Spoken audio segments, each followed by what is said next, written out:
Budget کی تیاریاں مکمل ہیں. ساتھ ہی عمران خان صاحب مذاکرات کے لیے آمادہ ہو گئے ہیں. نون لیگ پیپلز پارٹی 50-50 ہے, مذاکرات ہونے ہیں کیا نہیں ہونے. محمود خان اچکزئی کو مذاکرات کا ٹاسک دیا جا رہا ہے. یہ کتنا کارگر ثابت ہوگا؟ کون ہے مقدس گائے اس ملک میں؟ کوئی مقدس گائے نہیں, سب کو ٹیکس دینا ہوگا. تو بھائی لیں نا ٹیکس آپ. یہ لفظ کہنے سے کیا ہو جائے گا؟ بجٹ میں کچھ اکنامک سروے آیا ہے, وہ کچھ چیزیں میں پیپلز پارٹی کیوں ناراض ہے؟ کابینہ میں شمولیت کے لیے پر تول رہی ہے, بلیک میلنگ ہے یا عوام کے حقیقی مسائل کے لیے بات کر رہی ہے؟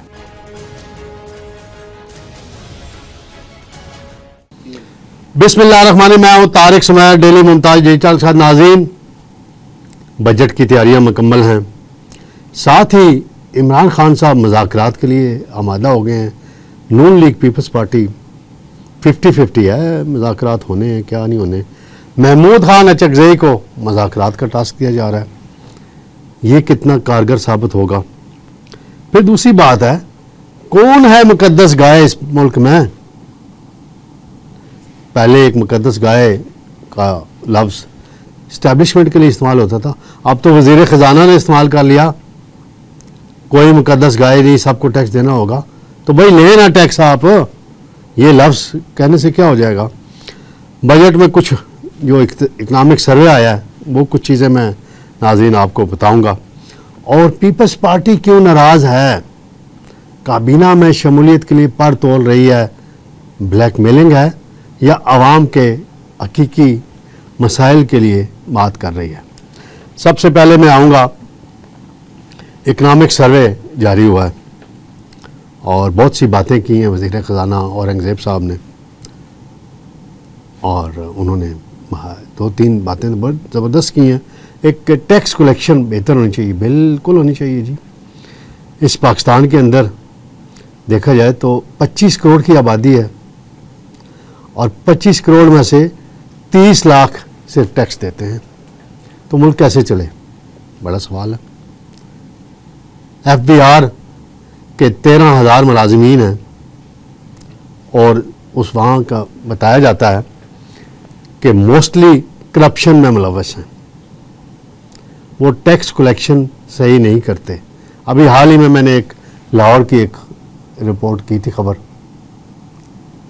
کہ ایک کمپنی نے کوئی 55 کروڑ روپیہ اس کا تھا کلیم ریفنڈ کا, اس کے ساتھ معاملات طے کیے 5 کروڑ 5.5 کروڑ میں, پستول تک نکل آئے. جب لڑائی ہوگی رشوت لینے پہ, اس پہ پرسنٹیج پہ کون کتنی لے گا. تو یہ اب ایف بی آر کے حالات ہیں. تو ٹیکس تو پھر اب صرف سیلری کلاس ہے وہ ٹیکس دیتا ہے, میں دیتا ہوں, سرکاری ملازمین دیتے ہیں.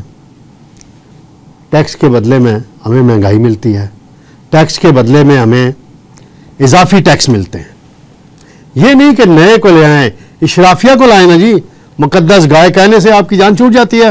وزیر خزانہ صاحب, آپ کسی کو مقدس گائے کہہ دیں, سب کو دینا تو لائیں. آپ کے ہاتھ کسی نے روکے ہیں؟ آپ کو باندھ کے رکھا ہوا ہے کسی نے؟ نہیں باندھ کے رکھا ہوا. لیں, اشرافیہ سے ٹیکس لیں, امیر لوگوں سے ٹیکس لیں, غریب اور متوسط طبقے پہ ٹیکسوں کا بوجھ نہ ڈالیں. غربت کا, مہنگائی کا بوجھ سارا غریب پہ آ رہا ہے, متوسط طبقہ پس کے رہ گیا. مہنگائی 48% آپ کے مطابق ہوئی تھی, بالکل 38% کی بھی فگر آتی نہیں. اس میں کمی ہوئی ہے, اور کمی جس شعبے کی وجہ سے ہوئی ہے اس شعبے کو تباہ کیا جا رہا ہے. ایگریکلچر کی وجہ سے ہوئی ہے. کسان مارا پھر رہا ہے, اس کی گندم کوئی نہیں خرید رہا. یہاں گندم سکینڈل ہوا, اس پہ پردہ ڈال دیا گیا کہ انوار اللہ کاکڑ اور اس کے ساتھ مبینہ طور پہ بڑے بڑے ملوث ہیں. شہباز شریف صاحب نے شروع میں گندم سکینڈل کے حوالے سے بڑی بڑکیں ماری, بڑے بیانات دیے کہ میں یہ کر دوں گا. کچھ بھی نہیں کیا شہباز شریف صاحب آپ نے. وہ جو کیبنٹ سیکرٹری ہیں انہوں نے بھی ایک وہ روایتی سی انگریزی میں رپورٹ بنا کے دے دی, جان چھڑا لی. وہ جو سیکرٹری فوڈ تھے وہ ابھی تک دوسرے ایک اور محکمے میں سیکرٹری لگے ہوئے ہیں, کیپٹن احمد. کسی نے پوچھا, اس کو سسپینڈ کیا. انوار اللہ کاکڑ کو کسی نے بلا کے بیان لیا. پنجاب کے چیف سیکرٹری ابھی بھی موجود ہیں, وہ اس عہدے میں جو پہلے تھے, انہوں نے لکھ کے وفاق کو منع کیا کہ ہمیں گندم کی ضرورت نہیں ہے، گندم نہ خریدو. پھر گندم کس نے کے کہنے پہ خریدی گئی؟ اس کا ریکارڈ بھی چیک کر لیں، چیک ہو چکا ہے. کوئی نہیں پوچھتا. پھر کہتے ہیں غریب. ہم بھائی آپ کی یہ جو مہنگائی میں 33% جو ہے گندم اور آٹے کی قیمت کم ہوئی ہے. کریڈٹ اس کا لے رہی ہے مریم نواز کہ روٹی میں نے سستی کی ہے، نان سستی. اچھی بات ہے، کریڈٹ لیں. کے پی میں بھی یہی ہوا ہے. لیکن کسان کا خیال تو رکھیں نا. کسان کے لیے ایک پیکج تو پنجاب حکومت لا رہی ہے. فیڈرل حکومت کیا کر رہی ہے؟ فیڈرل حکومت نے گندم خریدی تھی نا نگران دور میں، اس کا کچھ نہیں کیا. پھر دوسرا معاملہ ناظرین، کہا جاتا ہے بجٹ جو ہے 18,900 ارب روپے کا بجٹ آ رہا ہے اور ٹیکس چھوٹ جو ہے 6 لاکھ سے بڑھا کر 9 لاکھ کرنے کی تجویز ہے. بے روزگاری میں بہت اضافہ ہوا ہے ایک سال کے عرصے میں، اور 8,62,000 افراد جو ہیں بیرون ملک کے ہیں. پنجاب سے 4,90,000، کے پی سے 2,10,000 لوگ باہر گئے ہیں. تو یہ حالات ہیں. یہاں صحت کے حالات کوئی اچھے نہیں ہیں صوبوں میں، تعلیم کے حالات اچھے نہیں ہیں. 807 افراد کے لیے پاکستان میں ایک ڈاکٹر اویلیبل ہے. وہ بھی ہوتا ہے نہیں ہوتا وہ ایک الگ. دیہی علاقوں میں، چھوٹے شہروں میں جو حال ہے، بڑے شہروں کے اسپتالوں کا بھی سرکاری کا حال ہے وہ دیکھ لیں. یہاں ہمارے قریب میں یہ اسپتال ہے اس کا بھی دیکھ لیں. 34% بچے جو ہیں کم 5 سال کی کم عمر کے بچے غذائی قلت کا شکار ہونے کی وجہ سے اپنی زندگی نہیں بچا سکتے، اللہ کے پاس چلے جاتے ہیں.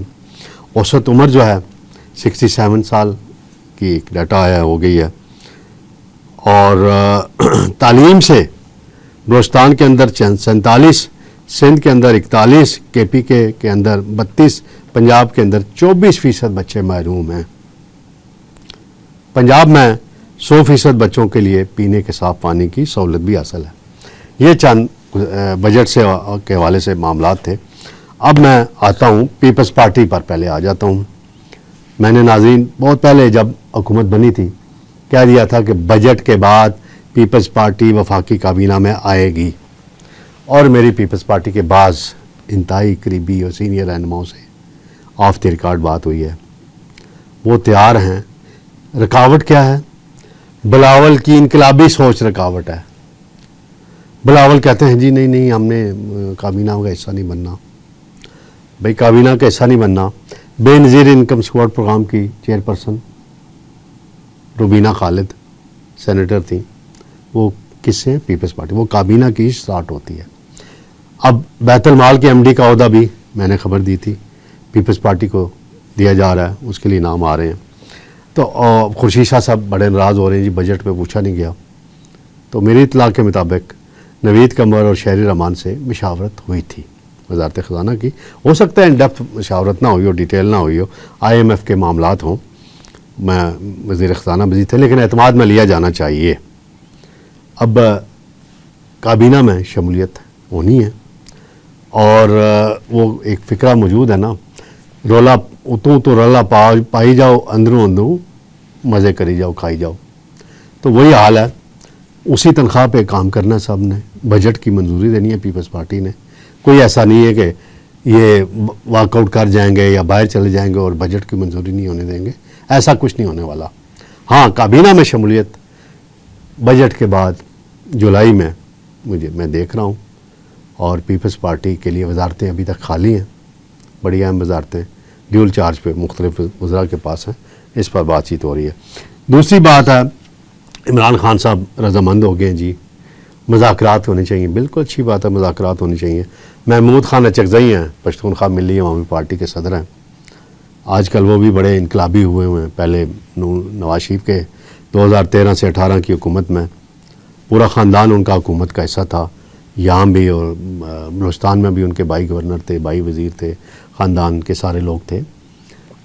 اب وہ دوسری طرف چلے گئے. کوئی بات نہیں، وہ سیاست میں ہوتا رہتا ہے. اور ان کو ٹاسک دیا جا رہا ہے. مولانا فضل الرحمان کو ٹاسک نہیں دیا جا رہا. حالانکہ یہ کام اگر مولانا فضل الرحمان کے ذمہ لگا دیا جائے تو آسانی ہو جائے گی ادھر نون لیگ پیپلز پارٹی کے لیے بھی اور ادھر پی ٹی آئی کے لیے بھی. اب دیکھتے ہیں اسحاق ڈار اگر یہ مذاکرات شروع ہوتے ہیں تو میری اطلاع کے مطابق وہ نون لیگ کی ٹیم کی قیادت کریں گے. پیپلز پارٹی سے شہری رحمان اور نوید قمر کا نام دیا جائے گا. اب دیکھتے ہیں کہ مسئلہ صرف یہی ہے کہ خان صاحب دو تین شرائط عائد کر رہے ہیں. ایک کہہ رہے ہیں جی ان کے مطابق مینڈیٹ چوری ہوا ہے, وہ معاملات ٹریبیونلز میں ہیں. پھر 9 مئی کے مقدمات میں وہ کہتے ہیں جی بڑی زیادتی ہوئی ہے, وہ ایک لمبی ہسٹری ہے. پھر ایک ہے پی ٹی آئی پہ الزام لگتا ہے اور اس میں کافی حد تک صداقت بھی ہے, خان صاحب خود بھی مانتے ہیں کہ فوج کی قیادت اور فوج کے خلاف سوشل میڈیا پہ بڑی کمپین چلائی جاتی ہے. ابھی حال ہی میں ایک ویڈیو اپلوڈ کی گئی امریکہ سے جبران الیاس نے کی. تو اس طرح کی چیزیں کرنا اور مذاکرات کرنا ساتھ ساتھ اب اس کو بریکیں لگانی پڑیں گی. پروپیگنڈا مہم کو روکنا پڑے گا, پھر آگے آپ کی بات چیت بڑھ سکتی ہے اور فریقین کو سنجیدہ ہونا پڑے گا. سپریم کورٹ بھی آن بورڈ ہے, اسٹیبلشمنٹ کو بھی آن بورڈ ہونا پڑے گا اور سیاسی جماعتوں کو بھی آن بورڈ ہونا پڑے گا. اور میری رائے میں اگر یہ مذاکرات اسپیکر کی معاونت میں کرائے جائیں ایاز صادق کی تو کامیاب ہو سکتے ہیں. اسپیکر کا ایک رول ہوتا ہے, چیئرمین سینٹ کا ایک ہوتا ہے, پارٹی سے ضرور ہوتا ہے لیکن کافی حد تک وہ غیر جانبدارانہ رول ہوتا ہے. اس کے آفس کو اور اس کے رابطوں کو استعمال کیا جا سکتا ہے. تو اسپیکر کو اس میں انوالو کیا جائے اور پارلیمنٹ کے اندر مذاکرات کیے جائیں. تو ناظرین انشاءاللہ جب بجٹ باضابطہ پیش ہو جائے گا تو میں بہت جلد دوبارہ آپ کی خدمت میں حاضر ہوں گا. اللہ حافظ.